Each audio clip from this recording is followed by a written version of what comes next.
పిల్లల్ని పుట్టిస్తాం, వాళ్ళతో అమ్మ నాన్న అనిపిస్తాం అని ఒక్క బోర్డు తగిలించుకుంటే చాలు లక్షలకు లక్షల సంపాదన. భవిష్యత్తు వరకు ఎందుకు? ఇప్పుడే పుట్టగొడుగుల్లా పుట్టుకొచ్చాయి. హైదరాబాద్‌లో అయితే వీధికో ఫర్టిలిటీ సెంటర్.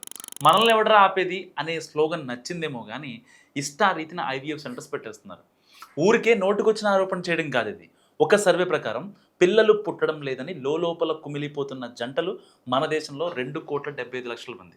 20% మంది దంపతులు ఒక్క నలుసు కోసం ఏళ్లుగా పరితపించిపోతున్నారు. అందులోనూ 50% సమస్య మగవారిలోనే ఉంది.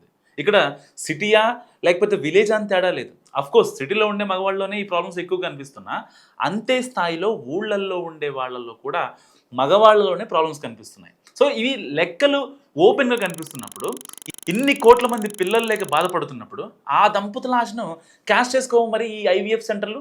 మా దగ్గరకు రండి, చేతిలో బిడ్డను పట్టుకెళ్ళండి అన్నంత ఈజీగా యాడ్స్ ఇచ్చి మరీ దోచేసుకుంటున్నారు. సో అందుకే పల్లె పట్టణం అని తేడా లేకుండా ఇన్ని ఐవీఎఫ్ సెంటర్లు పుట్టగొడుగులా పుట్టుకొచ్చాయి. ఇండియాలో ఐవీఎఫ్ సెంటర్ల టర్నోవర్ ఒక్కో ఏడాదికి 12,000 కోట్లు. నిజంగా నిజం ఇది. పిల్లలు పుట్టిన వారి సంఖ్య పెరుగుతున్నట్లే ఈ ఐవీఎఫ్ సెంటర్ల ఆదాయం కూడా ఏటా 15-20% పెరుగుతుంది. 2034 నాటికి అంటే దాదాపుగా వచ్చే 10 ఏళ్లలో ఈ ఐవీఎఫ్ మార్కెట్ వాల్యూ 40,000 కోట్ల రూపాయల టర్నోవర్ దాటుతుందని అంచనా.